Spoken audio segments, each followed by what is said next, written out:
Tēnā rā tātou katoa. Tuatahi, haere tonu ngā mihi ki te manu hiri tuarangi, ki te rangatira bill, nau mai hara mai. Ki a koe hoki Wayne, te kai whakarite o te wā. Ki a tātou katoa ki oku whanaunga mō tō te reka o tō mihi ki ahau. Nō reira, tēnā rā tātou katoa.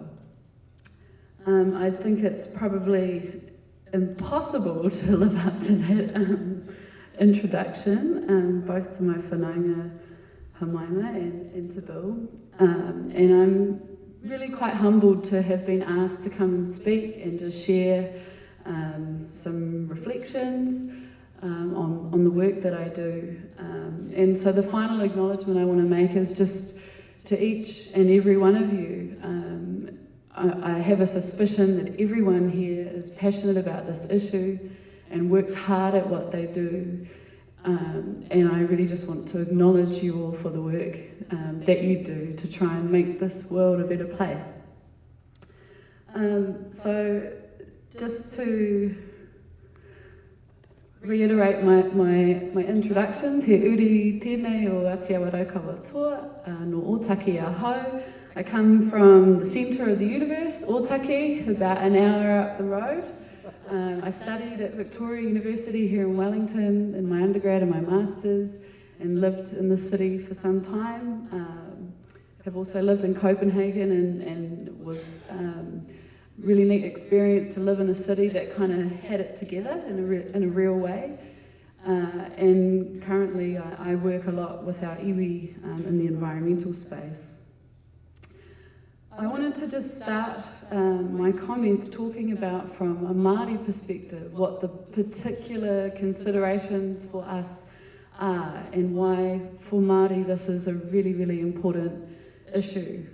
Where I live on the Kapiti coast, when there's a 1 in 100 year flood event, one in 4 properties in the district are likely to be flooded.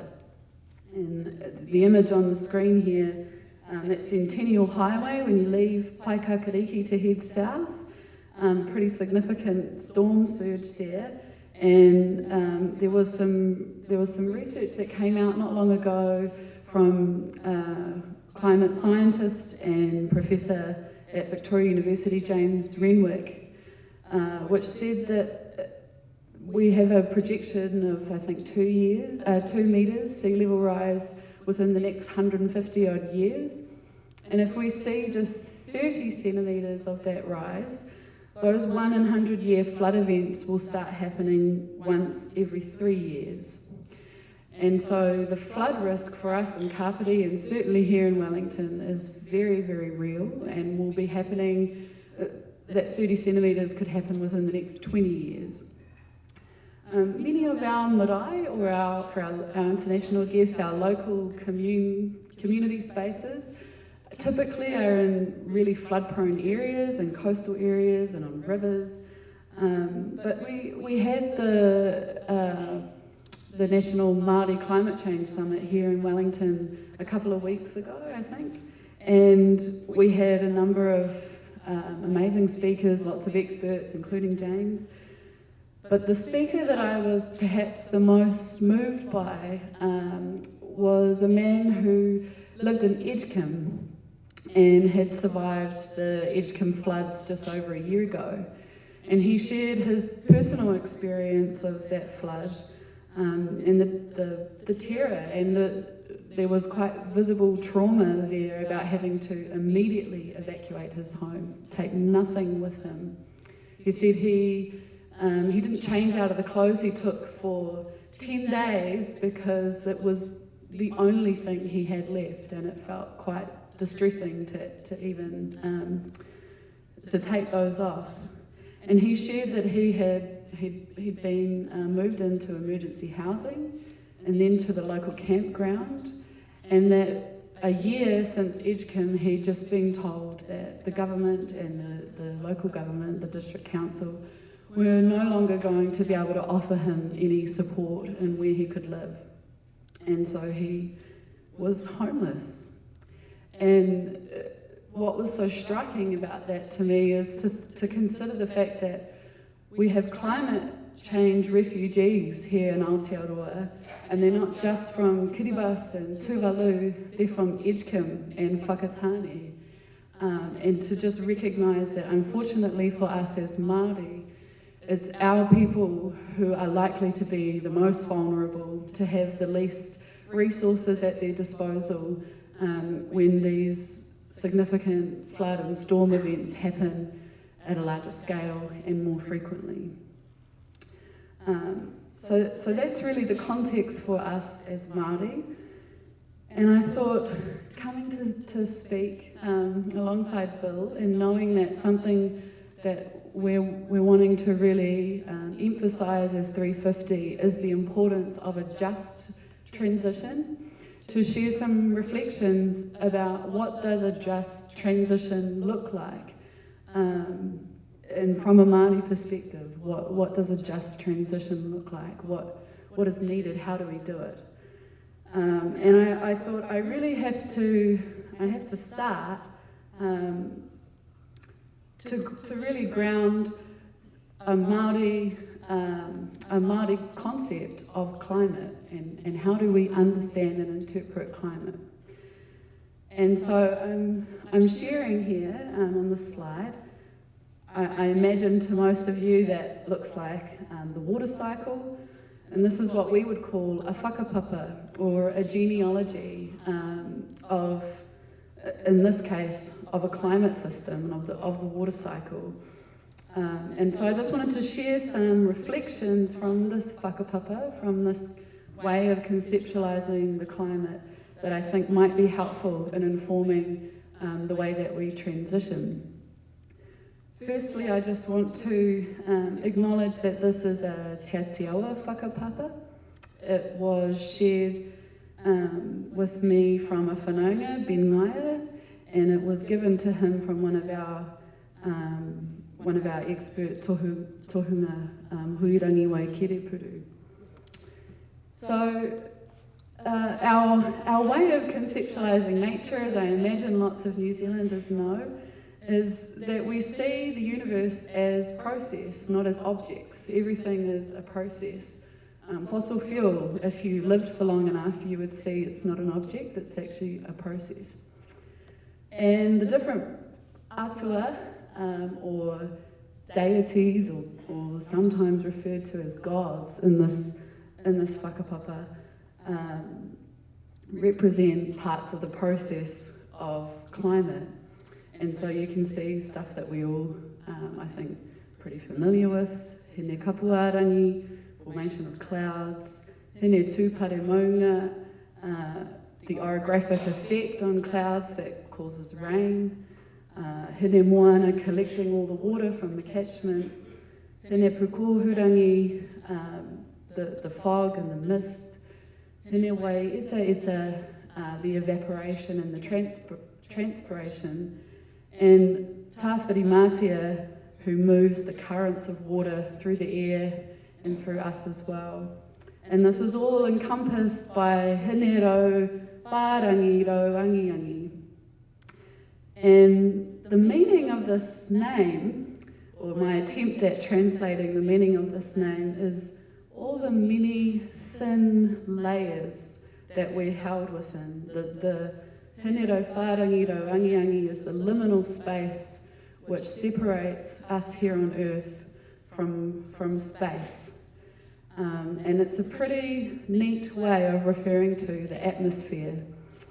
So there's the first thing I'm really struck by when I look at the climate through that lens is, number one, just how it's quite incredible to me that our ancestors knew that the atmosphere was made up of the troposphere, the ozone, the stratosphere, that the atmosphere had layers, and that all these things in this cycle were interconnected.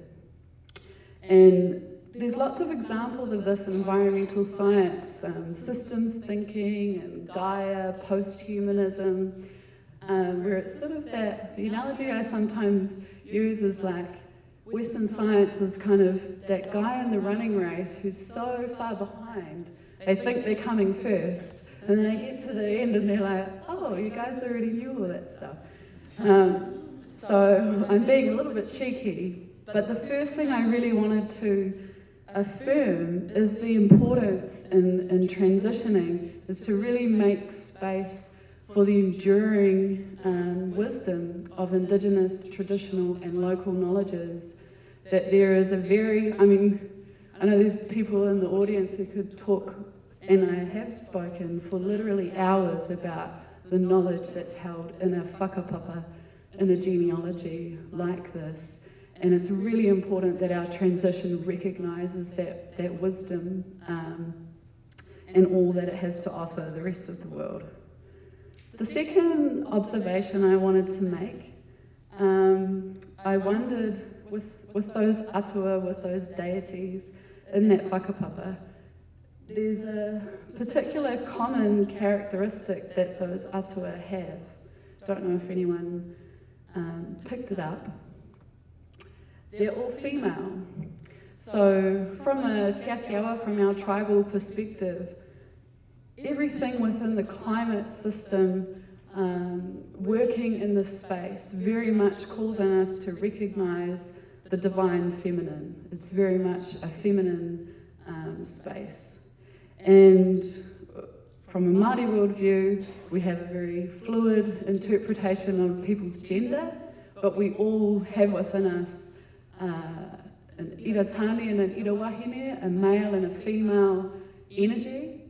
And I think, as has been alluded to earlier, there's a pretty good case to be made for if we follow that kind of hyper-masculine, toxic masculinity, aggressive approach to things, that this is often where we get to, where we overlook the importance of nurturing and protecting life in favour of making quick profit. And so I also just wanted to emphasise the importance of moving away from that masculine patriarchal approach to leadership and action, and really having to remind ourselves about the importance to harness that female energy, whatever that means to you, and however you identify with your gender. My personal reflection on that is it's a very hard thing to do, particularly if you work in politics, science, spaces that are very dominated by men. I find it very hard to remove the way I've been conditioned to be successful, which is through a very masculine energy. And so I just want to acknowledge that that's not an easy thing to do. And certainly one of the simplest things that we can do is to ensure that in transitioning that we make space and support the involvement of women. And I think New Zealand's pretty proud of having a female Prime Minister at the moment.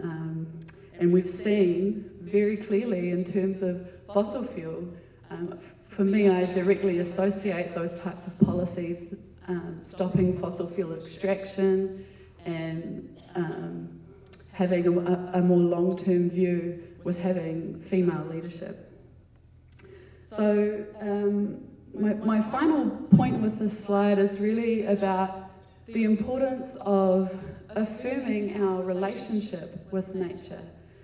It really resonates with me what you're saying, Bill, that we have all the information. Why is it so difficult to get people to respond?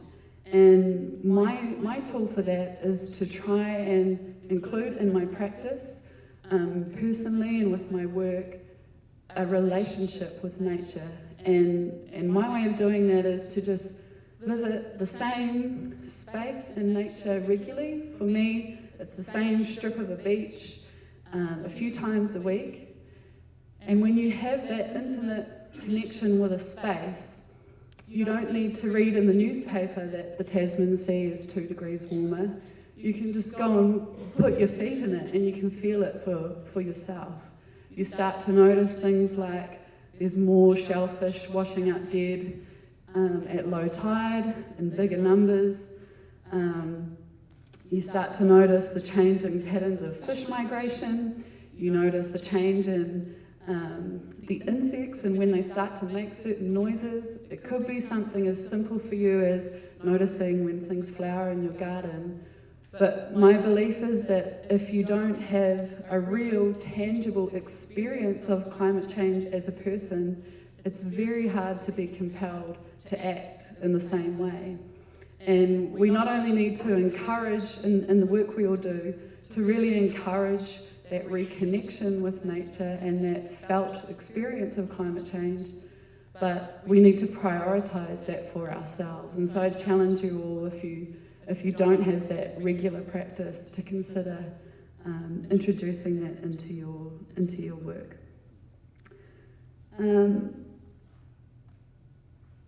The second key theme I wanted to talk about was to emphasise that climate change is really just a component of the experience of colonisation for us as tangata whenua.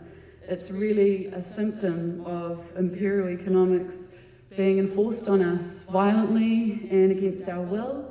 This photo is from a hikoi organised by some friends in Northland a couple of years ago now, protesting against deep sea oil drilling just off their coast.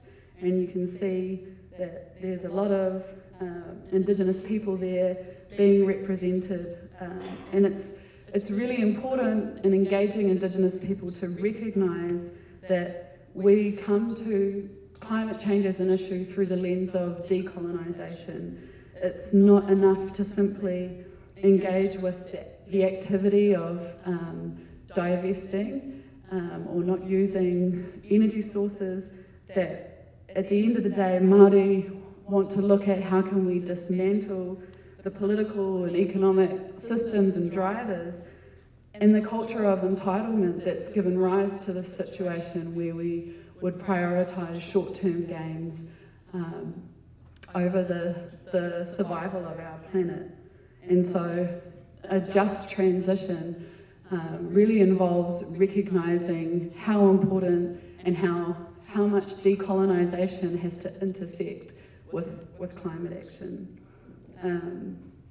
Our experience of that locally has really been, climate change has happened as a result of the privileging of certain extractive agricultural industries within Aotearoa, as opposed to supporting existing traditional economies that existed at settlement. Where I live, there were wetlands originally from Manawatu down to Paikakariki, over 2 kilometres inland, and I think 1908 the Drainage Act came in, which gave farmers the right to drain land if they got enough of them together, and that was to establish potato and pasture crop.